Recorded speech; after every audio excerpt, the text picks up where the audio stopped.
من يهده الله فلا مضل له ومن يضلل فلا هادي له أشهد أن لا إله إلا الله وأشهد أن محمدا عبده ورسوله اللهم صل وسلم وبارك على حبيبنا ونبينا محمد وعلى آله وصحبه ومن تبعهم بإحسان إلى يوم الدين. أما بعد. Bapak Ibu yang saya cintai dan saya hormati, rahimahullah, Rasulullah Muhammad sallallahu alaihi wasallam telah bersabda, "Man yuridillahu bihi khairan yufaqihuhu fid-din." Siapa saja yang Allah kehendaki kebaikan bagi seseorang, Allah Subhanahu wa taala akan pahamkan orang tersebut tentang perkara agama. Maka di antara kesimpulan dari hadis tersebut adalah bahwasanya jika kita menginginkan diberikan oleh Allah Subhanahu wa taala kebaikan, oleh karena Rasulullah bersabda, "Man yuridillahu bihi khairan." Siapa saja yang Allah kehendaki kebaikan bagi dia, maka Allah jadikan orang tersebut paham mengenai agama. Maka kalau kita ingin mendapatkan taufik, petunjuk dari Allah Subhanahu wa taala, hidayah dari Allah Subhanahu wa taala, maka jalannya tidak ada cara lain kecuali kita berusaha untuk menjadi seseorang yang faqih dalam agama, menjadi seseorang yang memiliki ilmu agama. Sehingga kunci kita untuk mendapatkan hidayah adalah ngaji. Ya memang ngaji itu adalah perkara yang tidak ringan. Dadak minimal itu dadak milik kelambi minimal nggak kelambi sing tinggi gitu ya. Minimal itu biar ngocok minimal itu loh. Terus melampahkan masjid yo paitan bensin, onter sing paitan grab, onter sing paitan keringet melampah. Onter sing kudune iso ning omah harus meluangkan waktunya untuk duduk. Nanti sudah duduk ngaji, rodok suwe dengkule keju, Masya Allah. Memang yo abot. Ning niku adalah cara kita supaya Allah kehendaki kebaikan. Belum bahaya di jalan. Ini band undang lari dari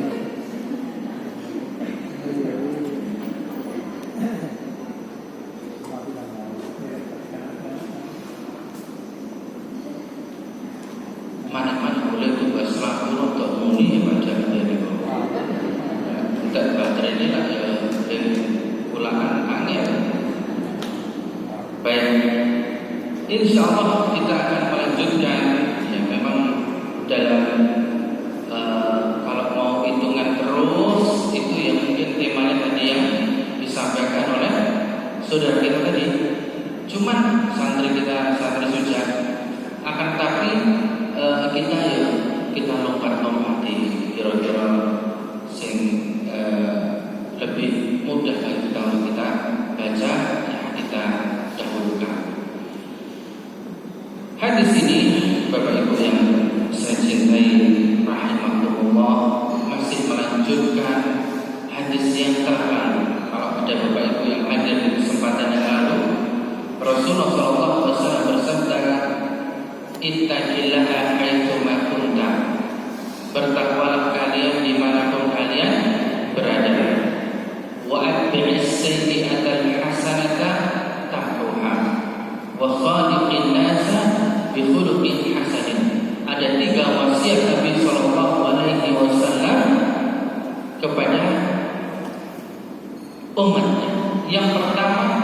yaitu bertakwa kepada Allah Subhanahu wa taala dimanapun kalian berada. Yang kedua, dan mohon maaf, seseorang ketika Rasulullah bersabda ittaqillaha haitsu ma kunta, bertakwalah kalian dimanapun kalian berada. Ini masih nyambung dengan tema sebelumnya dalam Riyadhus Shalihin, yaitu tema muraqabah, yaitu sifat kebersamaan Allah, mengetahui keadaan hamba. Maka seseorang kalau dia bisa bertakwa dalam keadaan sendirian, nek sakit takwa menika boten nenten tiyang, tidak ada orang yang tahu kok dia bertakwa, maka rame orang tentunya dia akan dalam keadaan yang lebih baik. Makanya Rasulullah SAW itu berkata, khairukum li ahlikum. Yang paling baik di antara kalian jan-jane sing paling ngerti niku bojone. Terus kula jenengan Pak niku ketoke ning desa napa teng dusun ketoke rampung, jan-jane sing luwih ngerti kita ini hakikatnya siapa? Oh, eksekusi nyonya isen lengiler nggih sing paling ngerti sinten? Ya bojone. Ketoke gagah wonten sane orasi turu moro sing ngerti sinten? Bojone. Taniane sing ngerti ya bojone. Makanya kita itu kalau sendiri di dalam rumah itu sae, di luar itu insya Allah juga akan lebih baik lagi. Bapak Ibu yang saya cintai rahimahullah, kita lanjutkan di hadis yang berikutnya. Setelah kemarin ada 3 wasiat Nabi SAW, bertakwalah kalian dimanapun kalian berada, wa atbi'is sayyi'atal hasanata tamhuha. Kalau kalian ini terjatuh ke dalam dosa, segeralah untuk beramal soleh, karena amal soleh akan menghapus dosa. Kemudian wa khaliqin nasa bi khuluqin hasanin, dan bergaulah kalian di antara manusia dengan akhlak yang terbaik. Sehingga dahulu para sahabat itu merasa bahwa dirinya adalah orang yang paling dicintai Nabi Sallallahu Alaihi Wasallam. Dia merasa GR, Rasulullah ini kalau aku perhatian, wong salaman wae genggam, legene suwe. Rasulullah SAW tuh kalau ketemu tuh seakan-akan ingat keadaan keluarganya, anaknya kayak ngopo. Sehingga semua GR karena Rasulullah SAW itu bergaul yang baik. Rasulullah itu diminta, ya Rasulullah menikah lari ajeng bayar SPP niku kok dari konten dana. Rasulullah ini siapapun yang meminta pasti dikasih. Orang kita ya tentunya tergantung keadaan Nabi Muhammad Sallallahu Alaihi Wasallam. Kita lanjutkan di hadis berikutnya. An Ibnu Abbas radhiyallahu anhuma, dari sahabat Ibnu Abbas radhiyallahu anhuma. Hadis ini diriwayatkan oleh Imam At-Tirmidzi. Ibnu Abbas mengatakan, kuntu khalfan Nabi sallallahu alaihi wasallam yauman. Suatu ketika aku diboncengkan oleh Nabi Muhammad sallallahu alaihi wasallam. Ini kalau Nabi bonceng itu pakai bit nomor ini. Saya kemarin barusan jual bit soalnya Pak Ibu. Bit tahun biru. Yang beli itu adik saya sendiri. Sehingga kita regane ditekan karo dhek. Lah ini Nabi suatu ketika boncengkan Ibnu Abbas. Boncengkannya tentu naik. Ya, kira-kira ya pada nek jalan itu kita nopo ta. Golek jalan itu berarti kan dengan cepet-cepetan ini santai.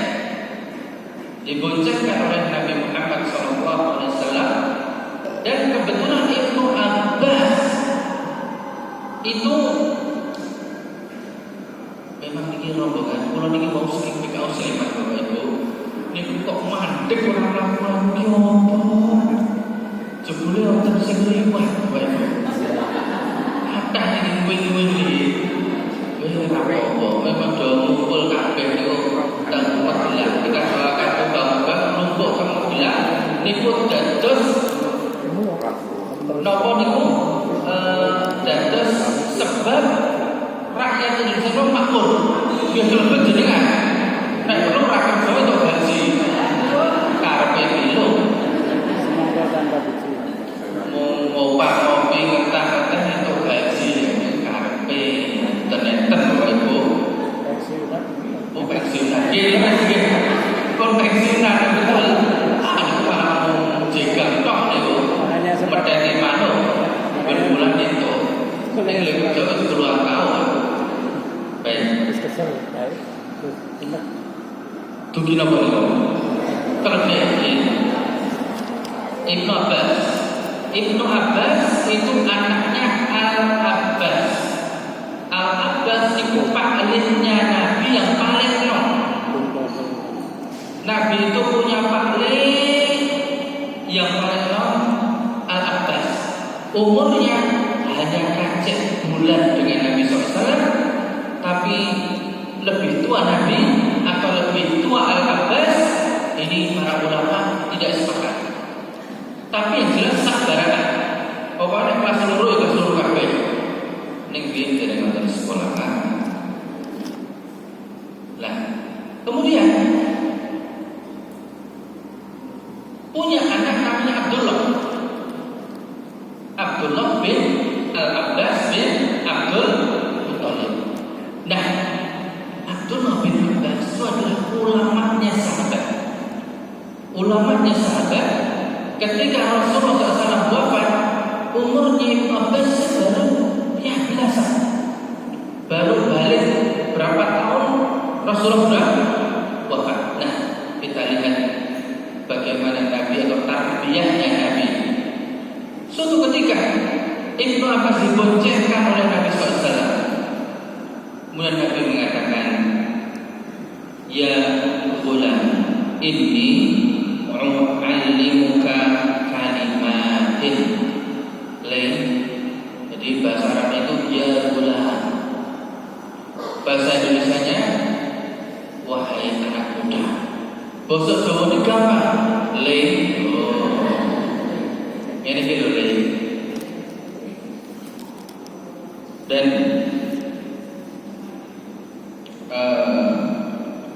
ibu saya kalau mengundang manggil saya juga leh.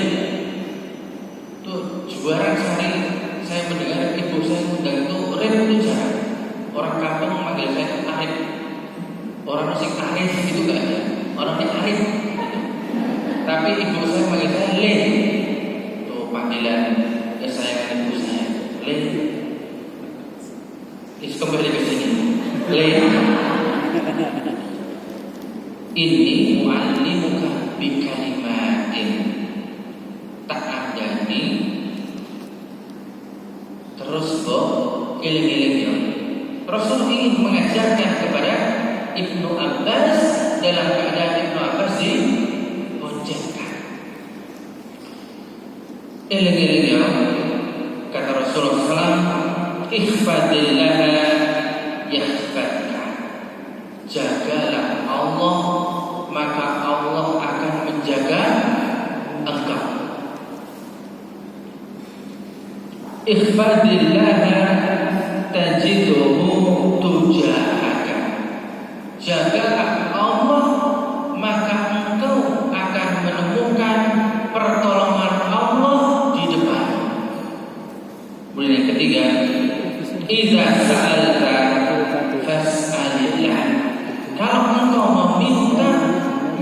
berdoa saja kepada Allah Subhanahu wa taala. Wa idza ta'anta fasta'in billah.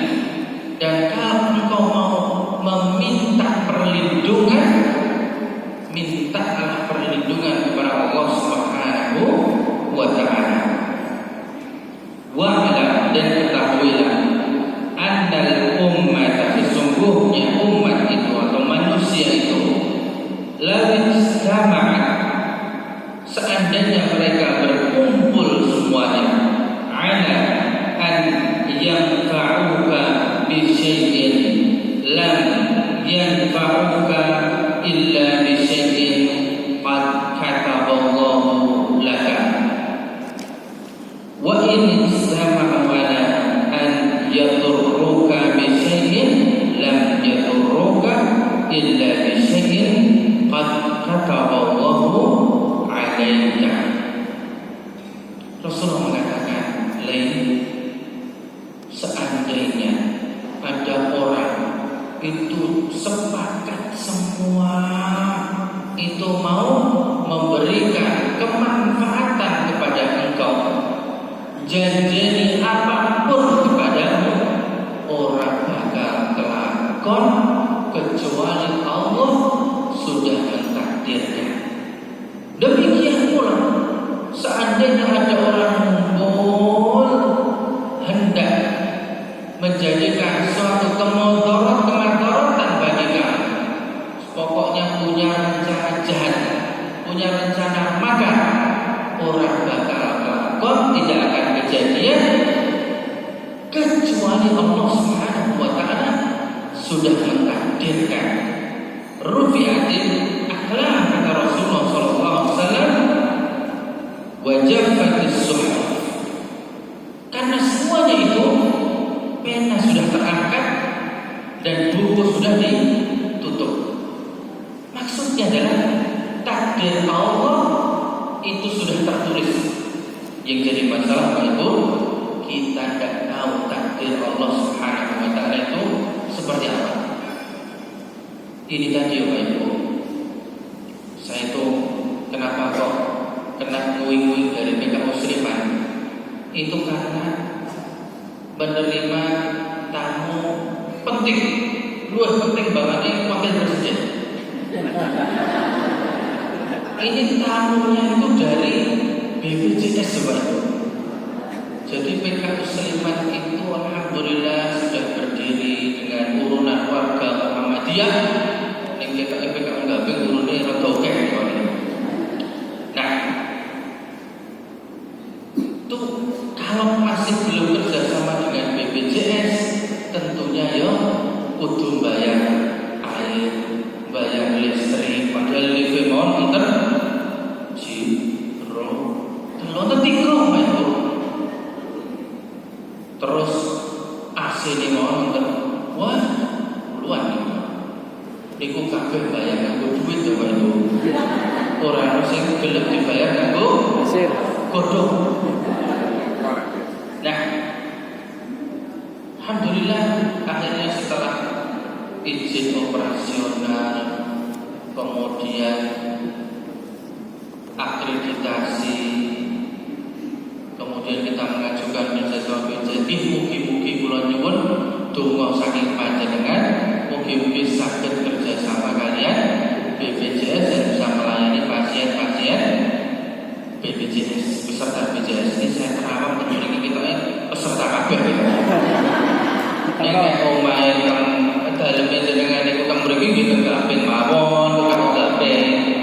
Nek loro, nek ora yo aja mung tekan sujak mawon mboten saged mugi bela-bela. Ngoten. Kula ndongake jenengan mugi sehat. Apine Pak? Menggema. Nah, ngaji balik di monggo kan BPJS sing monggo. Lah, tadi itu kita mau ngintip, Dok, kita itu nilainya berapa? Wah, belum.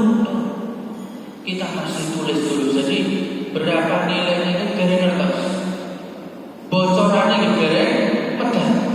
mudah-mudahan lulus Pak.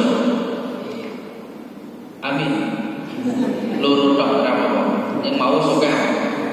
Nah, rufi'atil aqlam, semuanya itu sudah tertulis oleh Allah Subhanahu wa taala.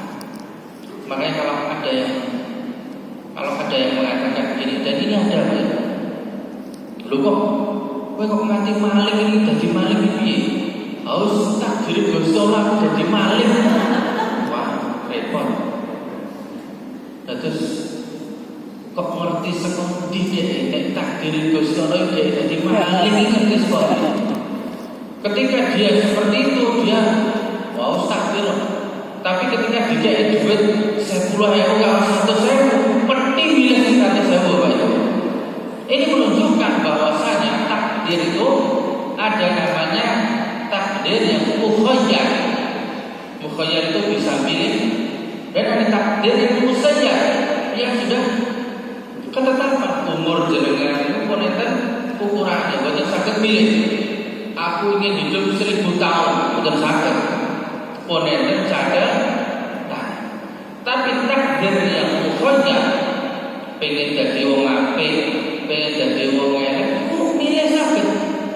Ngeten iki jenengan milih pengajian atau milih sinetron. Napa terserah. Oh milih napa mawon niku bisa milih. Bahkan Allah Subhanahu wa taala mengatakan faman kana fal yu'min, barang siapa yang menginginkan mereka beriman, terserah. Barang siapa yang menginginkan mereka ini kufur, ya terserah. Jadi kita itu semuanya jadi oleh pilih, kecuali ada takdir yang kita tidak tahu kapan numpak motor, numpak mobil balik gembos. Saya itu kemarin Bapak Ibu itu ada ketemu dengan teman saya dokter itu sudah malam, saya dipersilakan untuk pulang duluan sebenarnya, tapi saya nggak apa-apa lah, saya tak nunggu. Bareng Bapak kemudian begitu mau pulang bareng, mobilnya teman saya itu entah setelah didelok-delok pakai HP jebule apa? Tahu nempel. Wah, ya bener entah. Ya akhirnya saya nunggu di teman saya, terus buka bannya, Allah udah sangat buka ban. Ini aneh ya Pak.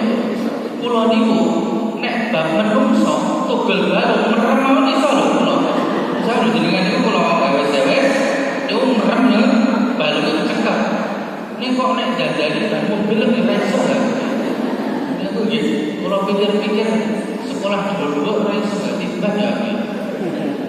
Nah, akhirnya saya antar teman saya karena itu sudah malam ke kota baru yang tambal ban di jembatan Kewek, kereta Kewek itu jam 12 dia masih buka. Itu waktu saya jam setengah 11 dia masih buka, kemudian balik lagi ke mobilnya dia, pulang ya cukup larut.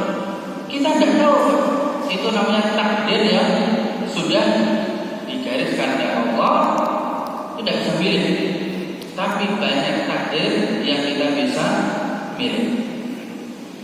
Kemudian Bapak Ibu yang saya cintai rahimahullah, kita kembali. Rasulullah SAW berpesan kepada Ibnu Abbas, ihfatillah, jagalah Allah. Maksudnya adalah bukan kok menjaga Allah dari apa-apa, tetapi menjaga syariat Allah Subhanahu wa taala. Kita pribadi itu menjaga kewajiban-kewajiban yang Allah sudah bebankan kepada kita, salat 5 waktu, kemudian puasa, zakat, haji, kemudian Allah kita menjaga dari apa-apa yang dilarang oleh Allah Subhanahu wa taala, seperti kita memandang aurat orang yang bukan mahram, kemudian kita mengambil harta yang bukan hak kita. Kita jaga syariat Allah Subhanahu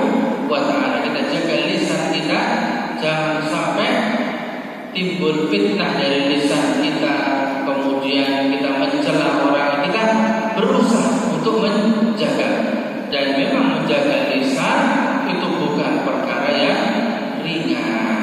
Sehingga Rasulullah SAW bersabda ketika berwasiat dalam bab berbicara lisan, fal yaqul khairan aw liyasmut. Berbicaralah yang baik atau lebih baik diam. Kalau orang mengatakan diam itu emas, maka sesungguhnya diam itu lebih berharga dari emas. Yang digunakan memang babak sing butuh diam dalam fitnah. Mas dengan kok imam orang itu suaranya jadi kok diam tuh emas. Oh, keliru. Jadi kata Rasul itu fal yaqul khairan. Kalau berbicara tentang yang baik, yuk katakan. Jadi perintahnya itu fal yaqul khairan, hendaklah kalian berbicara yang baik. Maka kita berusaha. Kemudian ihfadillah. Kalau kita ini menjaga Allah Subhanahu wa taala, syariat Allah, menjaga agama Islam ini dengan dakwah, dengan pembelaan di hadapan orang-orang yang hendak merendahkan agama, tajiduhu tujahaka. Maka pertolongan Allah Subhanahu wa taala akan turun di hadapan kalian. Kemudian yang kedua, idza sa'alta, kalau kalian meminta, mintalah kepada Allah Subhanahu wa taala. Wa idza sta'anta, kalau meminta perlindungan, minta perlindungan kepada Allah Subhanahu wa taala. Ini menunjukkan Bapak Ibu bahwasanya doa, jadi soal itu dalam bahasa Arab permintaan, kalau dalam bahasa kita doa. Berdoalah kalian hanya kepada Allah saja dan memintalah perlindungan, istighatsah, perlindungan hanya kepada Allah saja. Tidak boleh kita beristighatsah, beristi'anah kepada selain Allah Subhanahu wa taala dalam perkara-perkara yang makhluk itu tidak bisa.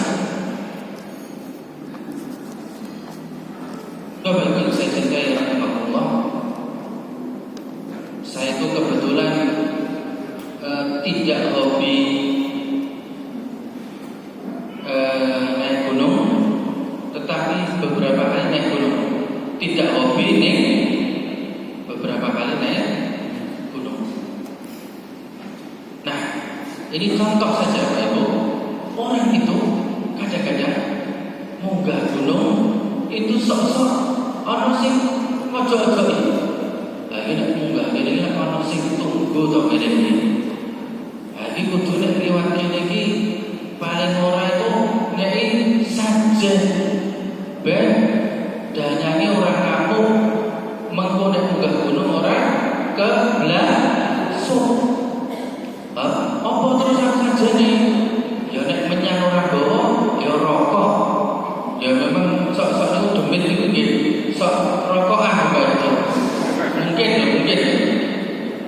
Mulane kok sok do ninggal rokok niki opo? Ternyata do sajen Bapak Ibu. Saiki sajen itu boten bakar menyaning bakar. Oh, kleru. Delek rokok kok dibakar dhewe karo sini. Nah, Bapak Ibu saya cintai rahimahullah, yang semodel ini itu dikhawatirkan terjerumus ke dalam dosa syirik.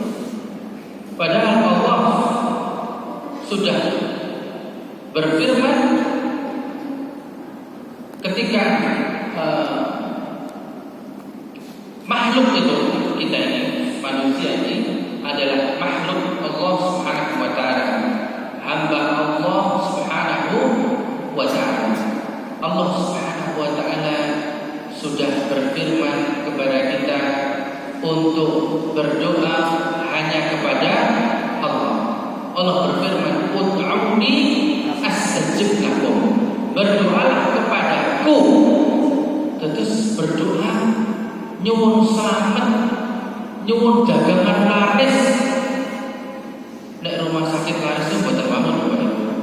Jadi nek nyuwun itu rumah sakit itu manfaat. Oh, ngoten. Aja rumah sakit laris. Rumah sakit laris nek kaya dodol gethuk ya. Ndongake loro, iki ndongake jenengan pokoke ora ono sing loro. Nek loro ya dene apa. Supaya memberi kemanfaatan. Nah, kemudian Bapak Ibu yang saya cintai rahimahullah, yang dimaksud meminta kepada selain Allah yang tidak boleh itu adalah kullu syai' la yaqdir. Kalau seseorang itu kita dimintai oleh seseorang dan makhluk tidak akan bisa untuk memenuhinya, maka kita minta hanya kepada Allah Subhanahu wa ta'ala. Ya Allah, moga-moga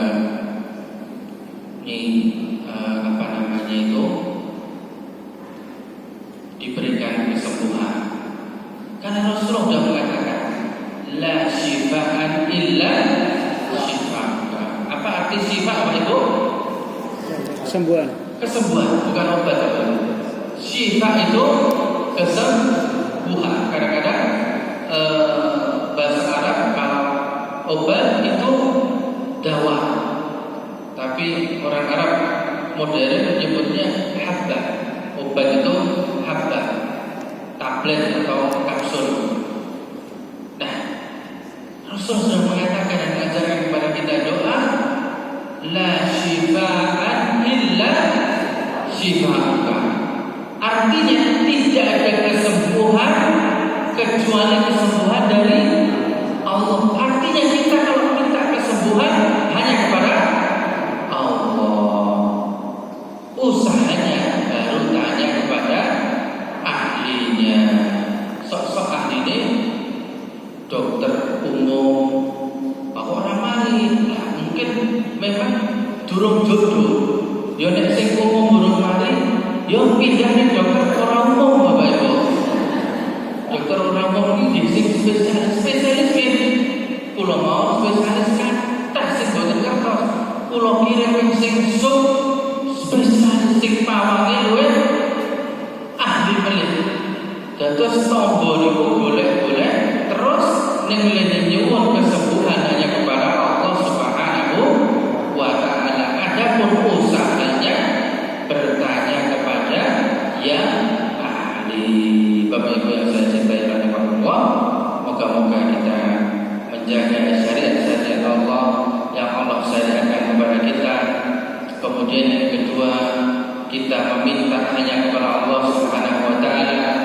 Kemudian kita meminta perlindungan hanya perlindungan kepada Allah Subhanahu wa ta'ala. Tidak perlu minta perlindungan kepada danyang ini, danyang itu, sing nunggu iki, sing nunggu kuwi, hanya kepada Allah Subhanahu wa ta'ala. Kalau ini semua maka akan turun perintah Allah Subhanahu wa ta'ala. Demikian yang bisa saya sampaikan. Moga-moga ada manfaatnya. Wabillahi taufiq wal hidayah. Assalamualaikum warahmatullahi wabarakatuh. Waalaikumsalam warahmatullahi wabarakatuh. Terima kasih kami ucapkan kepada Dr. Ustaz Arief Udin yang telah menyampaikan kajian kami sore pada sore hari ini. Dan kemudian kami umumkan, insya Allah kita ada beberapa agenda di Masjid Kiai Haji Suja, terutama berkaitan dengan wilayah.